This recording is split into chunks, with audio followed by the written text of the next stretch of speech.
What are you going to do with those pies, boys?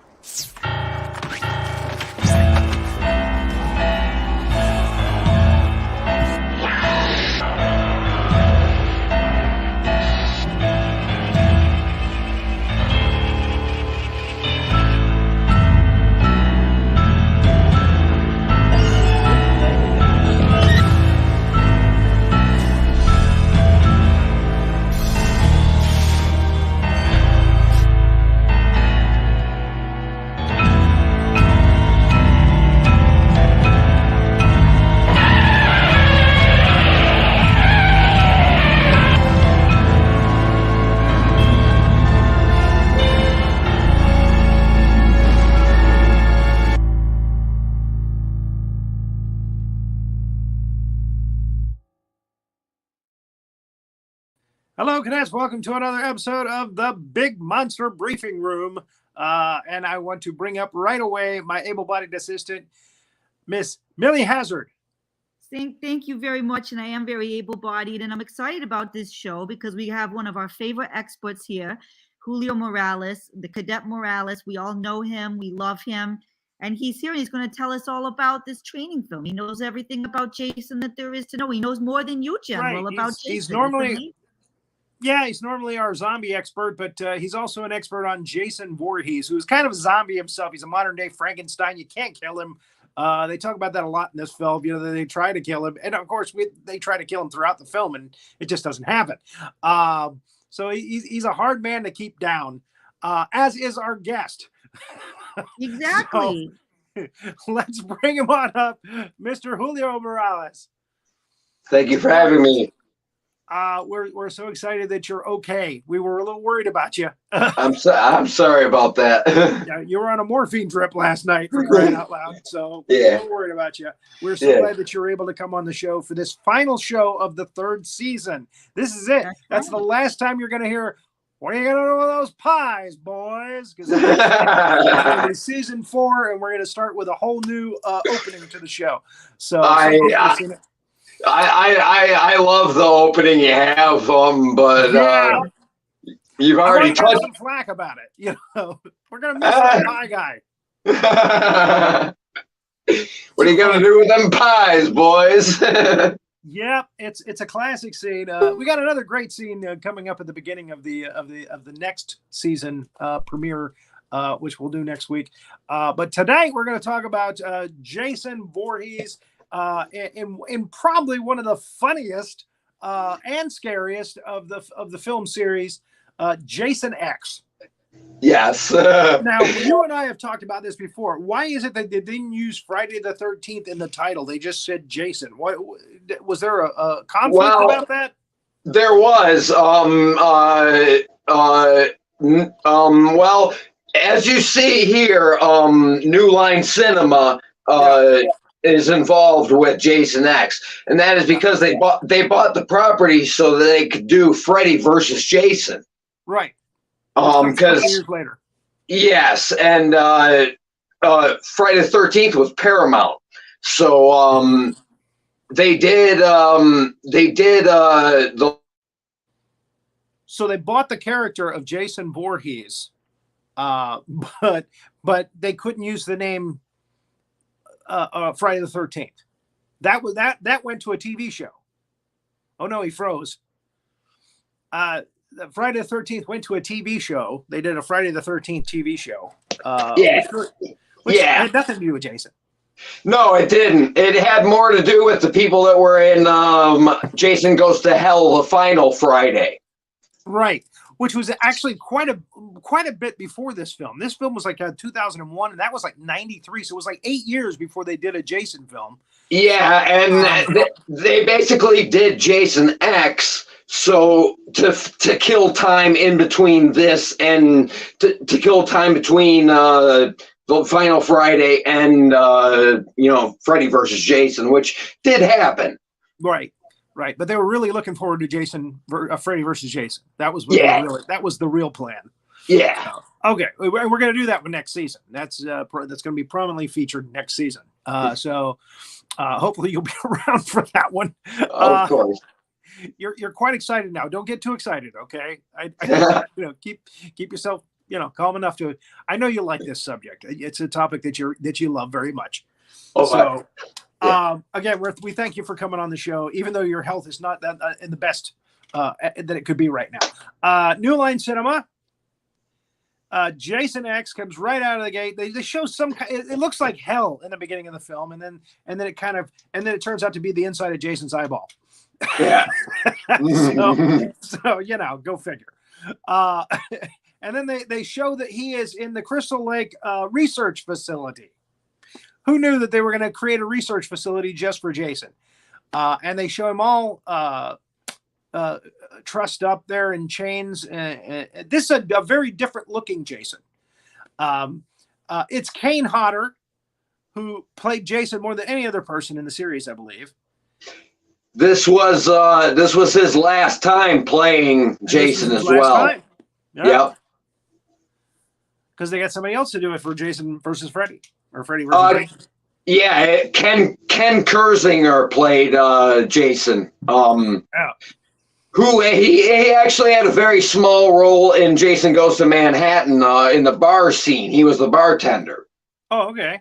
So. Yeah, we mentioned that, but you mentioned that to me before too. Yeah. Yeah. All right, so the hockey mask looks a little different. Again, he's got the big collar around his neck, chains all around him. He's got a kind of a brown tunic thing, like a canvas bag thing that they have wrapped around him. Mm-hmm. And this guard, the minute they show this scene of him, you just know, oh, this guy's going to be toast. This little guard. So he takes a blanket and he throws it over Jason's face. Look at that, you bastard. And we just know that's it. That's the only line this guy's going to say. I mean, it's so obvious. and it's that kind of, you gotta give kudos to the director here. I mean, he really knows Jason and he knows how to make fun of the series and still keep it entertaining and exciting and scary. Yeah, very much like when we talked about Jason Lives, where I think Jason Lives is the one I think that's the funniest one to me. Yeah. I don't know if they intended it with this one or not. Yes, they most definitely did. I don't think it was supposed to be funny in that one. It just turned out. But in this one, they're definitely poking fun at the series. I mean, there's no doubt. And again, just some delightful moves by the director in this that make it like this. We have a group of guys coming in to take Jason away. and there he is, David Cronenberg, the director of a lot of schlocky horror films from the 70s and the early 80s, is the guy that's the head of the group that's going to take Jason away. Yeah. And here we meet our heroine from the past. I'm sorry, I got to pull up my my file here so I can get names. I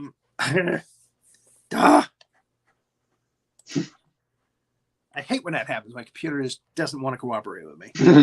Of course. Oh, come on. Open. All right. That is Rowan is her name. Lexa Doig. Lexa Doig. And she says, look, we've tried to kill this guy. There's no way of killing him. You don't want to move him. We're going to cryogenically freeze him, which is a good idea. Just freeze the bastard. Then you don't have to worry about him anymore. Just keep him in an ice box.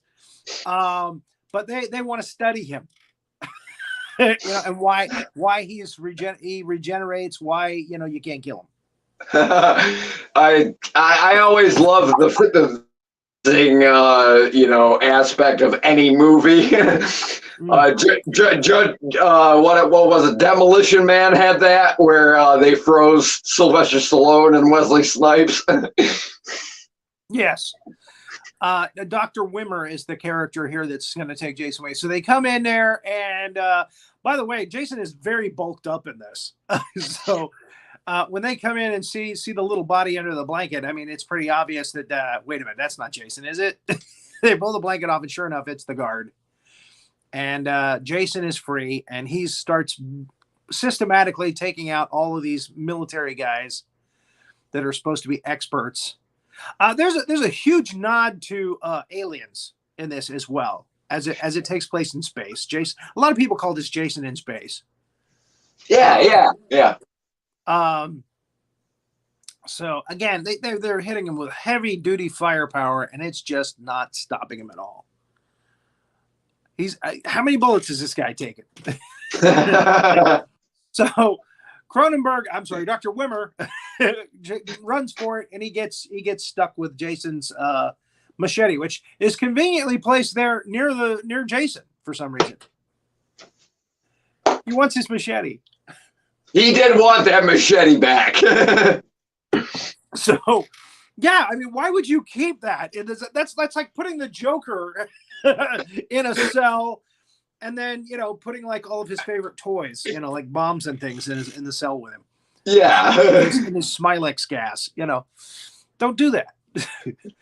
So she finds out Jason. She hears all the commotion, and the door slams open, and it's the military guy, the head guy, the general or colonel or whatever the hell he is, and he says, "I'm sorry," and there's Jason.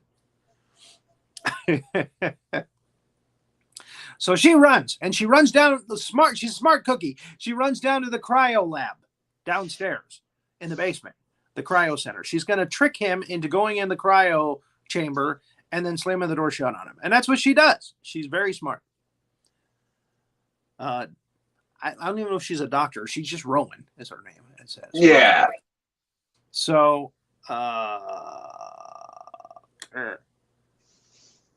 I'm trying to figure. Oh, Briggs. Briggs is probably the guy I'm talking about. Okay, Briggs is the guy on the ship. Anyway, so yeah, she fires her gun and she knocks him back into the cryo chamber, shuts the door. Jason doesn't go down easy in any scenario,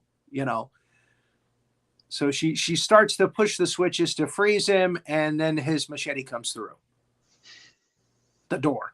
He manages to shove it through a 4-inch door and into her midsection as he's freezing. As he's freezing now. Not an easy task. Here it comes. Schwink. So now the hull is breached. The door locks automatically. She is stuck there in the frozen chamber with him. The chamber is filling up and freezing, and we watch her freeze. So they're frozen together. Now, it cuts fast forward to like 500 years later. And a group of people on a spaceship come in. Evidently, the planet is uninhabitable anymore. It's not unlivable. And they go and they find things to take to Earth 2, they call it, which is where all the Earthlings are now. That's where it's habited. And they come in and they find the freezing chamber where Jason is. And there he is. And he's frozen. He's been frozen for 500 years. So that was a good idea. Freeze him. I would think decapitating would do the job if you can get it, if you can chop his head off. But there it is. Did they think about guillotine? Did they think about decapitation? It worked for the French. Come on. Yeah, I don't think they ever tried to cut his head off. Corey, head, you kill the zombie. Corey, I would say guillotine and then put his head in a press, like one of those industrial presses. Corey Feldman took a chunk out of him in part 4, but that's the closest they got. That's it. And he was a little kid. Yeah. At the time. So yeah, he's impressed. I have to wonder. This guy kind of reminds me of William Shatner. So I have to wonder if the original plan was to get William Shatner to do this, as it is a Jason in space. And he probably just no, I don't want to do that. So they hired this guy. And Rocket Man. Professor Lowe. Jonathan Potts is it? And there's a funny bit of shtick. He says, "Don't touch anything." because it's all frozen, and then this guy has obviously touched a coffee cup, and it's stuck to his hand now. So he gets a little too close to Jason, and even frozen, Jason manages to fall forward, and his machete manages to cut this kid's arm off. Slices it right in half, and they find her, and they find that there's two people they can take back to their ship. Somebody who's 500 years old. Let's bring him back.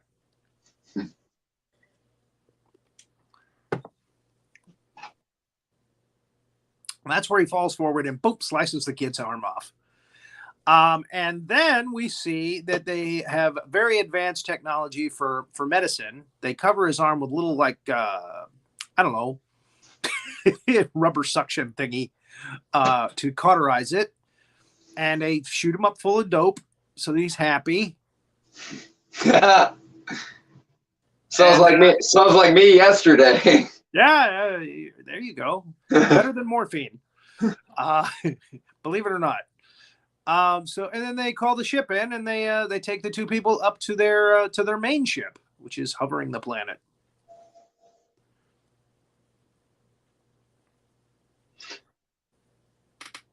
I thought my phone was close. It's not.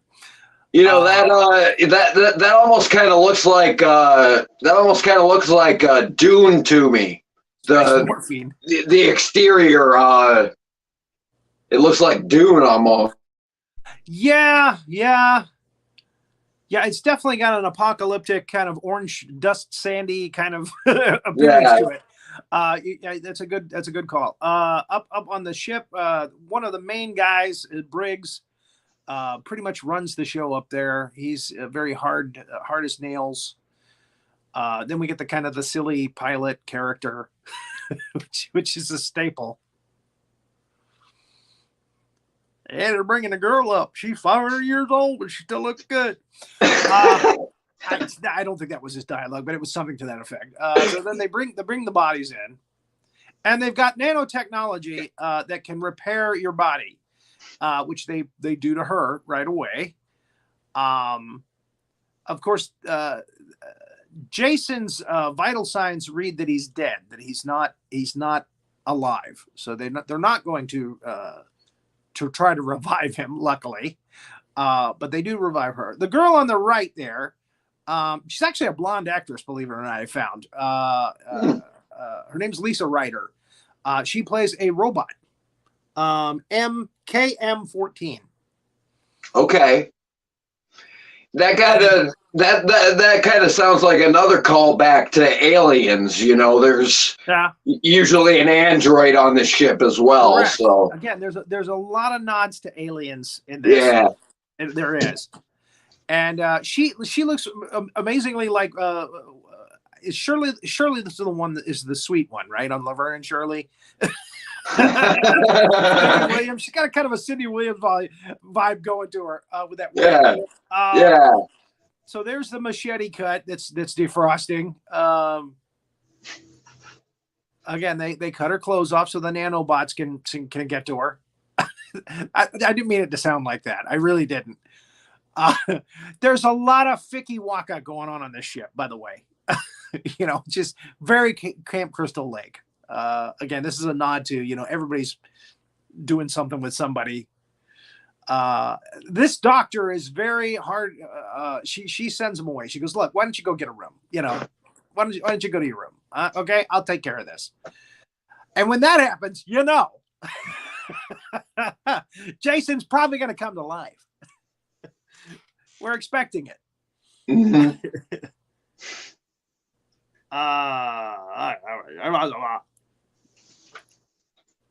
Okay, so the nanobots go to work on Rowan, and they revive her. They fix the wound that Jason put into her. They fix her organs, and they revive her because you can do that 500 years from now with nanobots. Yeah.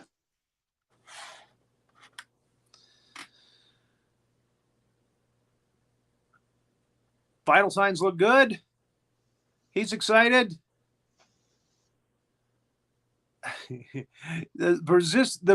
promiscuous sex is what awakens him. Yes. Yes. Greg's right. And then, there is a kind of a ghostly kind of thing about Jason, where you feel like his spirit is always there even when he's not revived yet. Well, not only that, but I chopped the guy's arm off when he was frozen. Well, with most of the Friday films, usually before he kills somebody is having sex. So it's like Jason knows this is happening, and it's like, oh man, somebody's having sex nearby. Having sex is like having a red shirt on Star Trek. Yes. Yeah, exactly. Or if they're doing weed or something, Yep. Anyway, because that's what happened. That's why he supposedly drowned in the river. It was because the counselors were having sex and smoking weed. Yeah. And they were not paying attention. So anyway, she took an eye out of his and his bad eye and stuck it in a freezing solution. That's important because that's going to come into play later. They revive Rowan, and he explains you're 500 years in the future, and that's a lot to handle. But now they have somebody on board who can tell them about Jason, who's alive. So he calls up the guy that he does business with, and he says, hey, I got 2 subjects here. They're 500 years old. I'm bringing them back. The guy goes, oh, big deal. We see that all the time now. And then he goes, wait a minute. I see on the cargo hold here, Jason Voorhees. That's not the mass murderer Jason Voorhees, is it? We're going to be rich.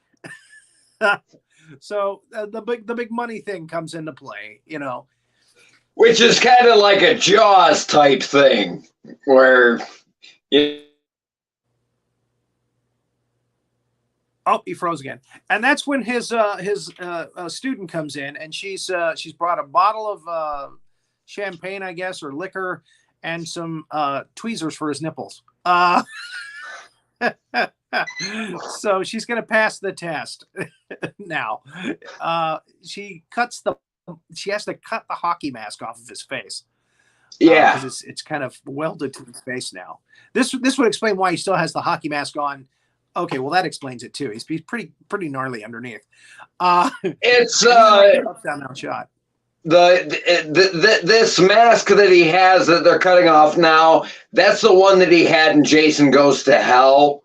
It doesn't look like any of the other ones, so okay, that's why it looks kind of metallic like that.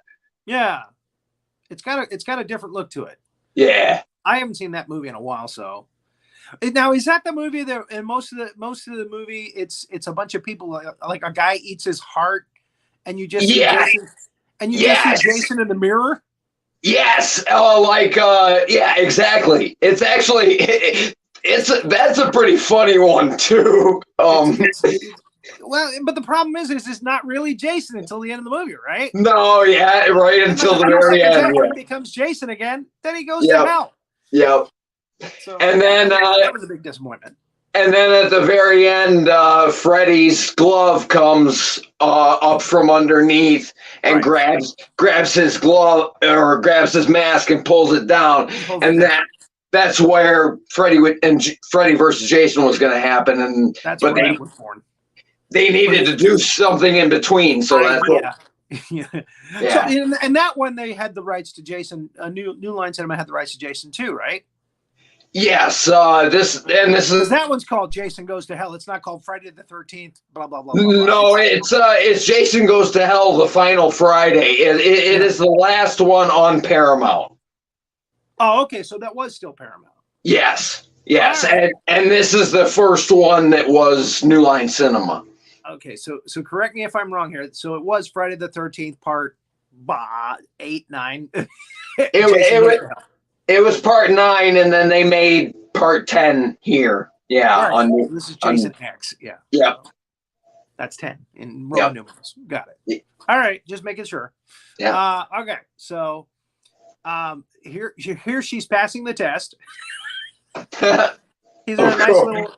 And again, even the robot is trying to, seduce her master there, and they're doing it. So I mean, everybody on the ship is doing that. So Jason comes to life. Greg was right. All of that sexual energy brought Jason back to life. There is fornicating happening. I need to kill. Yeah. The doctor here, or yeah, I think she's a doctor. She keeps looking back, and he's not moving. And when she looks at him, obviously, and then she keeps turning back to the screen there where she's looking at stuff. Oh, this is fascinating. And of course, his hand is moving and stuff, and she's not seeing it.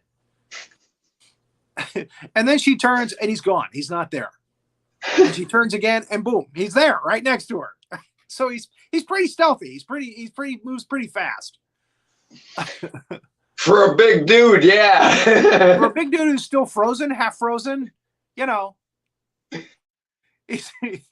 mean, let's face it. There were icicles still on his hand when it was moving, so that means he's still half frozen. But he's still moving, and he's not even moving like.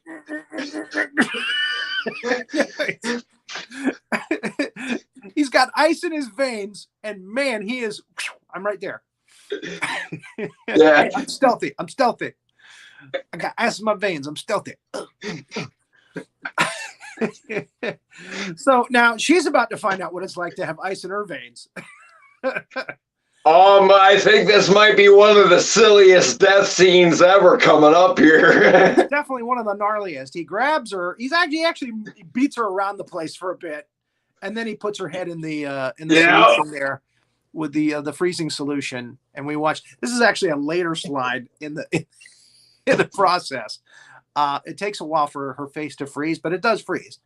And he looks at it, says, "Okay, it's frozen. I'm going to smash it."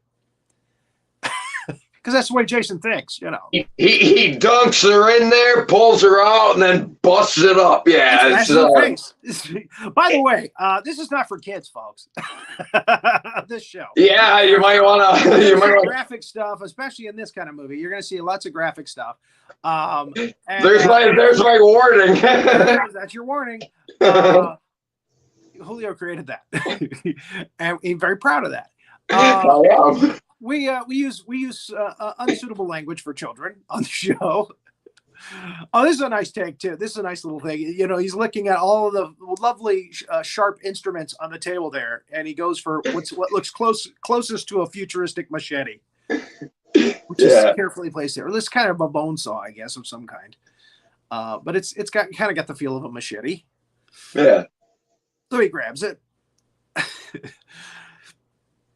So yeah, this is, and again, we do a timeline from the beginning of the movie to the end of the movie.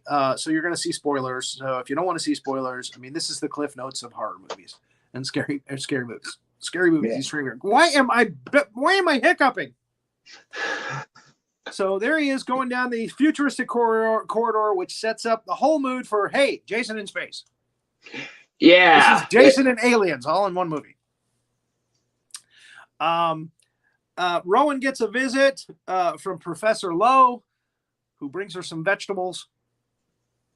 I guess there's not much meat in the future. That would suck. Right. No pork, no chicken. And he's like, I hope you're dealing with the whole thing with coming back. And again, we're seeing Jason move up that hallway where all that sex is happening.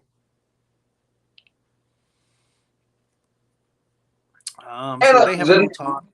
The nanobots haven't gotten to Jason yet, right? Not yet. No. Okay. But I'll tell you, she has not been told that Jason is on board yet. Oh, okay. So he introduces her to some of the other staff. One of them is very promiscuous. Imagine that. The other one is the geeky robot building guy, and then she meets the robot, and she's very fascinated by the robot and how realistic the robot looks. And then it comes out that Jason is on board. That's the look of a face of, oh my God, you didn't bring him on board, did you? And of course, we see right after that, we see sex. So these are probably going to be the two next victims.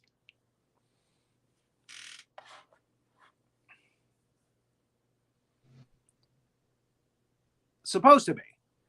So he gets killed the minute he walks out the door. Blood splatters in her face. I can't remember why it was that Jason left without killing her. But she runs down the hall, gets away. She gets away somehow. You would think that Jason would normally kills both of them at the same time if they're making. Yeah, no, right, yeah. So he stabs him and then he pulls the knife out through his back.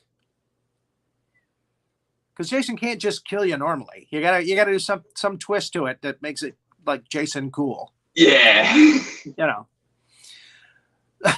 I can't believe I just used that term, Jason cool. Hey. People will be quoting that for decades. That death was Jason cool. I'm down with that. He took his head and he shoved his arms between it.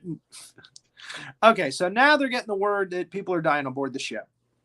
And these two knuckleheads are fighting these monsters in a holodeck thing. But we don't know it's a holodeck thing. We see monsters and we see these guys fighting them. And we're not sure it's a holodeck yet. But it is. And I'm going to call it that because that's what it is. Actually, yeah, no, that's exactly what is a holodeck. I forgot about this scene, but yeah, that's exactly what it is. It's a holodeck. This was a ripoff from Star Trek The Next Generation. Or even like X-Men did it as well. Yeah, you're right. You're right. So but I don't think you're allowed to call it a holodeck because that's a Star Trek term for no, it. yeah, that's yeah. But I think they actually say that in the film. They might. I could be wrong about that. I'm just trying to start trouble. That's what I'm trying to do. So they kill monsters and they're cool about it and they're making fun of each other and we realize, wait a minute, this looks kind of like a paintball place. That's when you start to realize, wait a minute, this kind of looks like a paintball place. What's going on? Like a recreational place to kill monsters. And then Jason pops out and he thinks he kills them. He slices the one kid in half. And the kid's like, that doesn't count as a real kill. He's talking still. So we realize, wait a minute, this is not what it appears to be. Yeah. And the other guy gets decapitated. This kid gets cut in half. The other guy gets decapitated. And he's talking. It's the fake cell. A lot of horror movies do that where you think one thing is happening. They did it again in Freddy versus Jason too. Yeah. So. Well, and again, this sets up. They use this later in the film to fool Jason at the end of the film when he's like a super uber. I think they call him Uber Jason. Uber after the nanotechs get to him and turn him into the Uber Jason. That's what I call him too. Because the mask that he wears is called Uber Jason mask. Well, it's hockey mask that goes around his head. Well, once they do that to him, he looks like a Power Ranger, basically. So I almost hear the Power Ranger. Transformer. Yeah. So anyway, so here they are. They're sitting on the ground now. Everything goes away, and Jason realizes, hey, I've been had. That's two bodies that I didn't kill. So he breaks the kid in half, the real kid, and then he kills this guy too. Smashes his face into the hollow wall.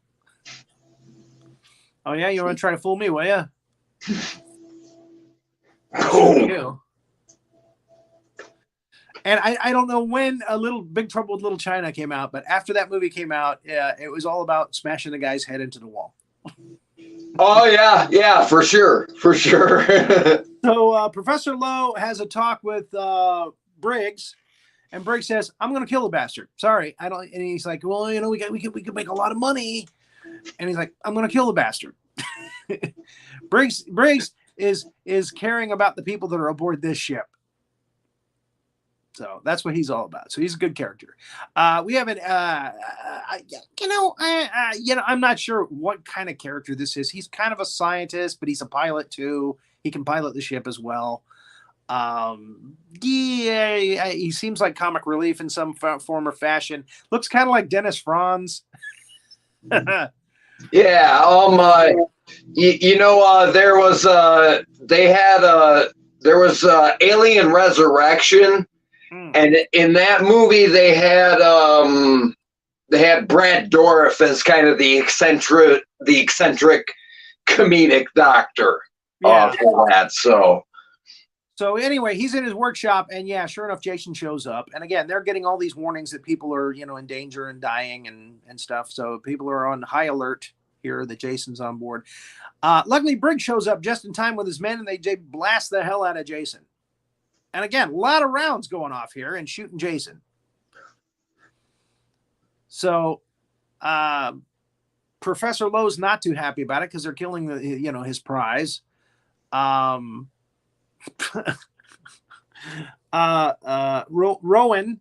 knows that he's not going to die. She said that we tried to electrocute him, we tried to hang him, we tried to shoot him, nothing worked. We tried to gas him, nothing worked. So Jason is systematically, he goes into a dark area of the ship. They all go in after him, and he starts systematically killing him. And this was the most interesting of the deaths in there, because this guy falls on a giant screw, and winds around. And they actually do a Michael Myers where Jason kind of tilts his hockey mask to one side, like he's confused by the fact that the guy is spinning around this screw. And when the other people come up to him here, they go, "Yeah, he's screwed." Which, come on, they had to know that they were poking fun at the whole series here, because there were lines like that all through this. Cuts her throat. Jason's always got to cut somebody's throat. Of course. And again, another guy laying into it. Machine gun fire, futuristic machine gun fire. He gets killed. You can't stop him. Yeah. Jason reaches through a wall, gets Briggs. He pokes Briggs one time through the midsection. He goes, "Oh, you think that's going to take me out?" He pokes him again, a second time. Okay, that might do it. So Briggs is off the grid, as they say. Jason is taking care of that. So now they're supposedly safe where they are. They tell the pilot, "Hey, let's get to the I don't know, it's kind of a city in space kind of thing." Looks like the Captain Nemo underwater city, actually, but he's like, yeah, we're coming up onto it right now. And that's when Jason kills the pilot. So again, he's just been defrosted.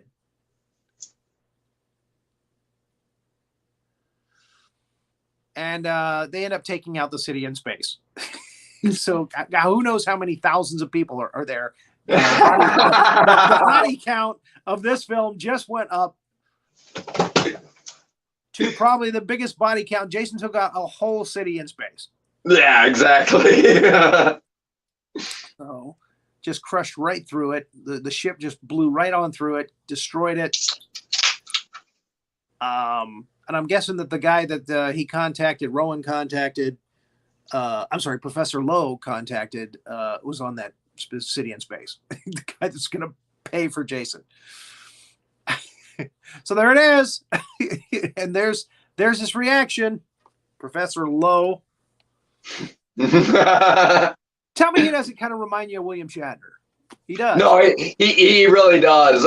You might be right. He might have been slated for that role, and it would make sense. And they just couldn't have Shatner in it, but and they just couldn't afford him or something. That would make sense.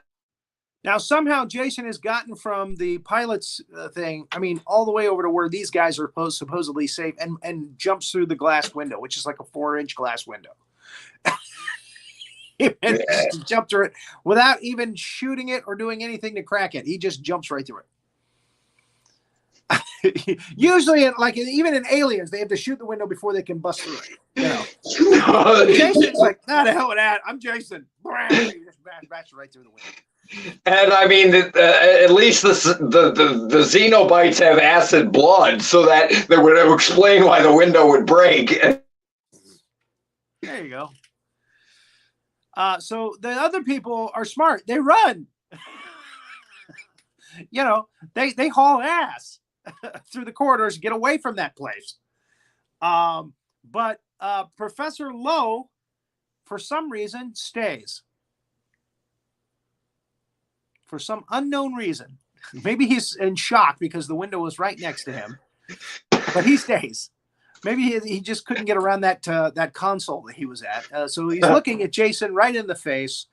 He realizes this was a dead body, and now for some reason it's moving and it's killing, and it's right next to me. So he tries to reason with it. And we know Yeah. He just wanted his machete. Best Actually, no, yeah, that's exactly what he said. Yes, best line of the movie. They hear it over the loudspeaker. Hey, it's okay. He just wanted his machete. And then we hear a blood-curdling scream. So that was the best bit in the movie, I think. The chances of them surviving, according to KM14, are very slim now. Her creator kisses her, and their chances of going up, the chances of them dying, the odds of them dying goes down. I mean, it's the chance of them succeeding is what I'm trying to say goes up, because now she's in love with her creator. Well, she's been in love with her creator. I think we pretty much established that she wants to please him. So he's kissed her. So he's gone that extra step, and now she's gonna do everything she can to protect them. She's a super robot, you know. Most of these movies, ones, there is usually some kind of side story going on where there's like a romance happening. So sometimes that romance is what's gonna kill Jason, you know. So yeah, you got. They like doing that sometimes. I'm not sure which character's name this is, but she's very scared. She's terrified. This was the one that got the blood in the face, and she survived for some reason. She locks them out of an area there where they need to get into, and she has control of. It's a pod, right? It's an escape pod. That's what it was. So she's gonna try. She's gonna try to escape on the escape pod without them, and we know how this is gonna end. The pod is still connected to the ship. Don't do it. She hits the gas, and the escape pod jams into the bottom of the ship and explodes, killing her. So Jason didn't even have. I guess Jason knew she was going to kill herself. That's why he let her live. Because she'll die later. I don't have to worry about her. She's just too scared, and that's what happens.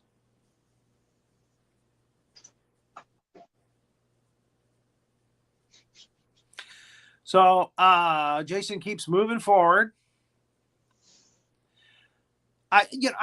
In my mind, when I was going back to do this, to research this, I didn't remember that we had classic Jason for as much of this film as we did. The upgrade is only like the last 15 minutes. Yeah, no, I'll admit that too, because I thought that happened way sooner. Yeah. I thought that happened before the frostbite lady. Oh, really? Yeah. So you thought the nanobots got to him early on? Yeah. Again, I did, but.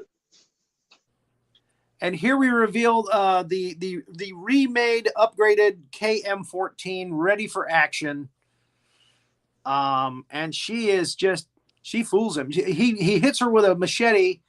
And she looks like she's done, and then he gets close to her, and she goes, "Gotcha," and that's when she does her magic. Yeah. So I like this scene. I like this character in this scene. She's a badass chick, just shooting the hell out of Jason, and then she pulls out the grenade launcher and starts blowing off parts of his body, which I love. So it's enjoyable to watch him get his upcomings. I really didn't realize it until now, but there's a lot of things that harken back to aliens in this film, because that's our Sigourney Weaver right there. Right, so, exactly. Yeah. Yeah, there is a huge nod to the Aliens films in this. Yeah, absolutely. Definitely. Big homage in here to the Aliens films. But again, to make it interesting in space, you have to make a story like that. You know? Yeah. So anytime he gets the upper hand, you know, she just turns on him. Even Briggs comes back here and distracts him long enough for her to pull out the rocket launcher or the grenade launcher, which is nice. Yeah. There he is. Briggs stabs him in the back. What? You're still alive?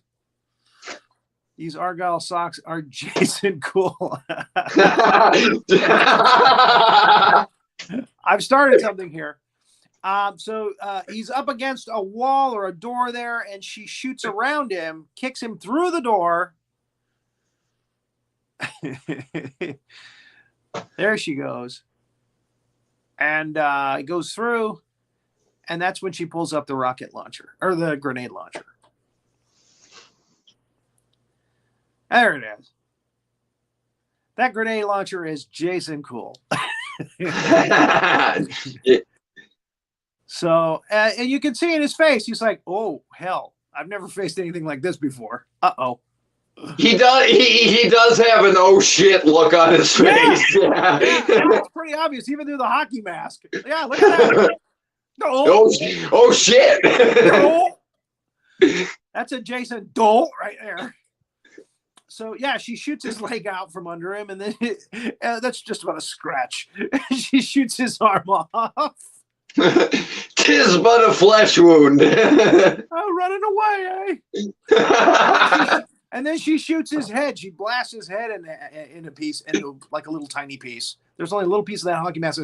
And then, to add insult to injury, she takes his machete and throws it right through his midsection. Yeah. So she does it upright. And there it is. They're safe now, right? But it's only an hour and 10 minutes into the movie. Yeah, of course. We can't have the climax yet. Yeah, if it was a Universal film, they could end it here. Be a nice happy ending. Jason's never coming back, but hey, you know, this is 2001. By gosh, so we see the outside of the ship.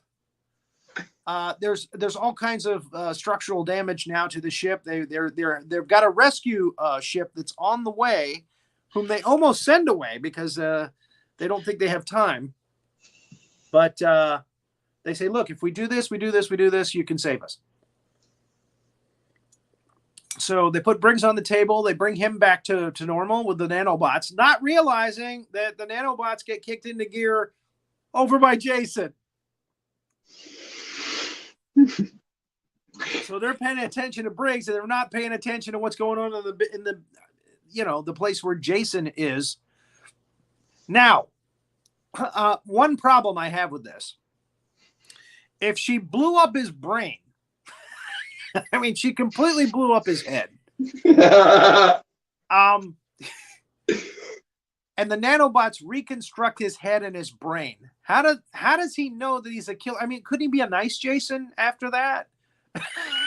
I mean, like he could be like a Mormon and just reformed or something. Yeah, I mean, you would think the nanobots wouldn't recreate a murderous Hulk beast, That the I mean, Jason, they would help out aboard the ship, No, actually, you bring up a pretty good point, because that means we could have a Jason that is knocking on people's.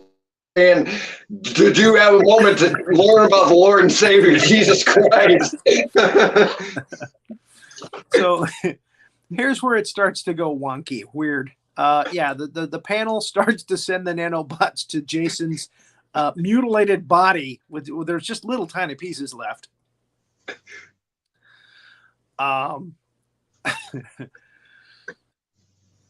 And there's not enough material there to really recreate him naturally. So the screen actually says they're going to have to use, other materials to recreate him. Yeah. We'll build him, make him rebuild him, make him better than he was. The $6 million Jason.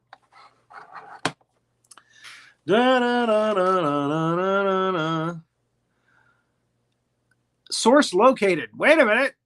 We didn't turn you on. What the hell? And again, this you have to put this in the category of Jason. His spirit, his ghost, will cause shit to happen. You know? Yeah. And that's kind of the thing about Jason. Through this whole series, he kind of has been a ghost. I mean, even you know, with the first Friday the 13th, he wasn't even the killer; it was his mother. So, and he was more of a, you know, he was kind of more of a thought than anything else. So, and that's the thing was, you know, it's a ghost kid coming up out of the lake at the end of the movie, the first one. Yeah, and yeah. The second one, all of a sudden, he's walking around with a pillowcase on his head. Anyway. Yeah, he had a bag on it. Yeah. So, okay, so now the ship is starting to shake and shimmy a little bit. They're a little worried. They don't realize Jason is coming back, and then all of a sudden they look down at the end of the corridor, and there he is. And again, this is a nod to the $6 million man because his right arm, his left leg. Did I get that right? Yeah, right arm, left leg, and his eye has been. Are you seeing here now? Yeah. Okay. Yeah. Yeah. Yeah. There he is, Uber Jason. Uber Jason. Yes. And he's pretty gnarly looking. KM14 starts to blast him and stuff, and it's just bouncing off of him. You know. Yeah. Again, he's mostly cyborg now. No, yeah, he's like bulletproof after this point. Yes. They bounce off of him. Yeah. So it's like Superman. The bullets are just bouncing off him. She gets up close and starts to kick him and do the gung fu on him, and it's just not even phasing him. Yeah, so he's looking at it bounce off of him. Mm-hmm. And she turns to them and she goes, "This is the part where you might want to run now," because she realizes I ain't going to beat him this time. And he decapitates her. He knocks her head right off. You might want to run now. Yeah. Now, this actress went on to do a lot of other stuff after this. And again, she's blonde. She looks really familiar. I think I've seen her in other things. So look up Lisa Ryder, R-I-D-E-R on IMDb. IMDb. Yeah. She's done a lot of TV stuff. She's done a lot of stuff. So I put her name on all of the ads for this, hoping that she'll watch it. So, the head goes over there, lands right by her master, her creator, and through the rest of the film, he's running around with her head under his arm because he's going to rebuild her, make her better than she was. There he is. You bastard. Faster, stronger. Yeah, you know. So then he grabs Rowan, remembers, hey, you're the bitch that froze me for 500 years. And he's not happy. That mask just doesn't look happy. That's not a happy Jason. Why would the nanobots do that? Why would the nanobots do that? Some of the other crew members try to stop him. He beats him off, knocks him off. Now that guy's actually got a destruct button for that section of the ship because they're going to blow up that section of the ship to make things easier for them, and he doesn't realize that. But again, it gives them just the time they need to get away from Jason, and unfortunately, he gives himself up by zapping the button and blowing him up. So again, you would think, hey, he's blowing him up now. He's dead, right? Nope. Yeah. Nope. Blows it up. Boom. There we go. So we see Jason blowing up, and you see the ship blow up outside there. Jason Epstein and Malcolm X. That's a good question.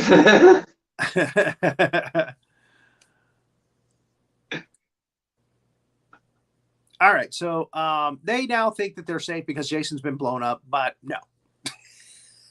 Not that case. Jason's hand comes through from the outside of the ship, which compromises the hull. And this character, this girl here, who I don't know what her name is either. I'm sorry. It's on the list here, but I don't know who is who. She makes a valiant effort It's like a 5-minute long scene, a valiant effort to save herself, and they're trying to save her, and then she's sucked out. She's sucked out into space. Yeah. So there it is. Next slide. So we can see her guts on the ship's hull. There it is. Sucked right out. Again, that's a Jason cool death. Right there. Not only that, but I think that's kind of an Aliens reference too. Back to Alien 4. Okay. When there was an alien that got sucked through a window in that one. Oh, okay. And so did Goldfinger. Goldfinger. Anyway. Well, hey, are we gonna start talking Bond? No. We'd be here for days. So the guy comes to save them. He's got a little thing that sucks up to the ship there, so they can get in. To kind of but it won't open. So Briggs has to go out in a spacesuit to manually fix it to where they can open that up and get out. But Jason is still coming. He's coming through that wall. Mm-hmm. And they've got to distract him somehow. There he is again. And that looks like a face hugger too, doesn't it? It does. I never thought of it until just now. Okay. No, you're right. Absolutely. It's a face hugger Uber mask. Yeah. Come on, guys! You're getting a little too close here to aliens. You're gonna get a lawsuit. Ridley Scott is gonna sue somebody. I'm telling you now. The robot head, she's just a head now. KM-14 realizes she can go back, and she goes back and finds records of Camp Crystal Lake, and they create a hologram around him. Yes, it's Camp Crystal Lake, and this scene in the movie definitely tells you that comedy was meant to be here, because we get two girls from Camp Crystal Lake who are getting naked, smoking weed, jumping down into their sleeping bags. I think the line that they say is like, "Hey, how would you like to smoke some weed and have some promiscuous sex or something?" Yes. And then he just goes crazy. Well, and again, a lot of people have joked that if these girls would just give Jason a little nookie and a little action, that maybe he would settle down and not start killing everybody. But this proves for the fact that Jason is not that kind of person. Yeah. He's a mama. Let's keep moving through these slides. I know we got to get to the end of this show here. He's a mama's boy. Got a huge moon behind them, which is kind of a funky deal. They got they got a cooler, one of those styrofoam coolers. Next slide, they're taking their clothes off. Yeah, so you get your nudity for these films. You got to have a little nudity to keep the nerds happy. And again, here we see Jason looking at the situation as it is. What's a monster to do? I put on one of the advertisements, and we cut back to our heroes after these girls get in the sleeping bags. Come on, let's have some fun. And again, realizing just how silly this stuff is, all of it. She goes, I don't think he's buying it. Yeah. I think he's not going for it. Yeah. And we cut back to Jason, and he's beating the girl senseless. He's beating the sleeping bags together. Yeah. Which is, let's get the hell out of here. The door's open now. Let's go. That's a callback to Jason Lives. There was a scene where it was the seventh one. He was beating somebody in a sleeping. Okay. So he sees that something is not right here, and he sees a glitch in the hologram, and he realizes he's being had again. So he goes through. Yeah. So he's on his way, and Rowan goes back to get the head of KM-14. Barely gets away, and they blow up that part of the ship. Blows up just as they pull away. But Jason's body is heading towards their ship. He's heading towards a window. He's gonna get in there, but Briggs stops him. Briggs is still out there in the spacesuit. Briggs gives his life up to take Jason down to Earth 2, I guess it is, that they're heading for. And he burns up on reentry. So in this universe, Jason is no more. They have a couple of kids down in Camp Crystal Lake on Earth 2, I guess. I don't know. Yeah. They're in a camp somewhere. They look up, they go, "Oh, look, a shooting star." And then we see Jason's hockey mask, Uber mask, going down to the bottom of the lake. So yeah, it burned up on reentry. Yeah. The thing is that even though New Line bought the rights to the Friday the 13th franchise, I don't think they thought they were going to be able to make Freddy versus Jason. So they kind of just made these last couple of ones definitive. Well, and again, if you have good writers, yes, you can make anything happen. Of course. And again, there have been movies where they had they just went continuity schmontinuity. Let's just start the movie with the two characters and see where they go. Yeah. Wait a minute, he's supposed to be dead. Yeah. Don't you even care about us? But no, actually, they came up with an interesting idea to bring Jason back through Freddy. Yes. Again, he brought him back from the past. Just to scare people into remembering Freddy so that Freddy could come back. So he could come back, yeah. And they had that in the making for a long time. I think for what they had to go through in order to do it, it is a good film. So and he has a new look as Jason in that film. He does. Back does. to the old look, kind of. It does, and like I said, this was the last time Kane Hodder played Jason. So right. So he was going to look different. He's still stocky and everything, but yeah. Well, he definitely is tall and broad. That's for sure. Yeah. Well, okay. So that's it for Jason X, and again, he's gone. He burned up on reentry.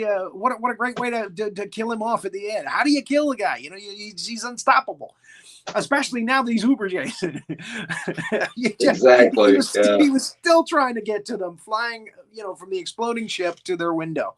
Luckily, Briggs was there. All right, thank you so much for taking the time to come on the show, even though you're ill, you're not feeling well. We appreciate it so much. I'm so sorry I was late. No. We were just worried about you because we know what situation you're in now, and we appreciate that you took the time to come and do this. Please take care of yourself. Get better soon. Yes, thank you, Julio. Thank you so much. You're always like the most knowledgeable expert ever. You know everything. You're a crowd pleaser. Please go back and check the comments. There was a lot of love for you in the comment section. Yes. Hey. We'll do that, Renee, and thank you. Thank you very much. All right. Awesome. And you guys now keep an eye out. Wait. Everybody stick around because in a few minutes, MM Farwell and myself, we will be having a live episode of Journeys with someone who's going to go deep into grief and the process of grieving. You're doing a show with MM?